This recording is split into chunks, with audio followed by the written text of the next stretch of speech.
ముగ్గురు ఫ్రెండ్స్ గోవాకి వెళ్ళారు. ఇద్దరు ఫ్రెండ్స్ ఏమో ఆండ్రాయిడ్ యూజర్స్, ఈ ఫ్రెండ్ ఏమో ఐఫోన్ 14 ప్లస్ యూజర్ అనమాట. సో ఏమైందంటే ఆ ఇద్దరు ఏం చెప్పారు, మామా నీది ఐఫోన్ 14 ప్లస్ కదా, ఫోన్ తీసుకుంటారా గోవా బీచ్లో ఫుల్ ఫొటోస్ దిగుదామని చెప్పిండు. సరే ఫొటోస్ దిగురు బాగానే ఉంది, వాళ్ళిద్దరు హ్యాపీ.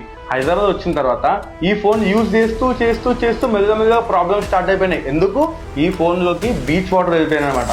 సో జస్ట్ గోవా బీచ్లో ఫొటోస్ దిగినందుకు, దీంట్లో బీచ్ వాటర్ పోయినందుకు ఈ కస్టమర్ ఏమేమి చేంజ్ చేసుకొని చూపిస్తాం మీకు.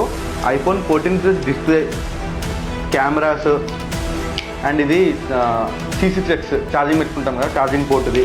దాని తర్వాత loud speaker, vibrator, ear speaker, ఈ రెండు ఏందో మరి. So just Goa beach photos దిగినందుకు ఇన్ని పార్ట్స్ చేంజ్ చేసుకుంటూ ఈ ఐఫోన్ 14 ప్లస్ కస్టమర్. ఫోటోస్ తీసినోడు బాగానే ఉన్న, ఫోటోస్ దిగినోడు బాగానే ఉండు, కానీ ఫోటోస్ తీసినోడు ఇంత పెద్ద ప్రాబ్లమ్ ఇరుక్కుపోయినమాట.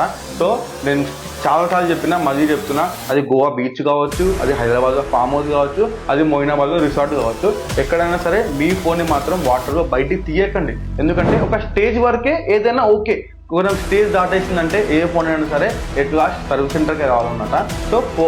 సో వాటర్లో ఫోన్ని బయటకు తీయకండి, మీ ఫోన్ జాగ్రత్తగా పెట్టుకోండి. Thank you so much.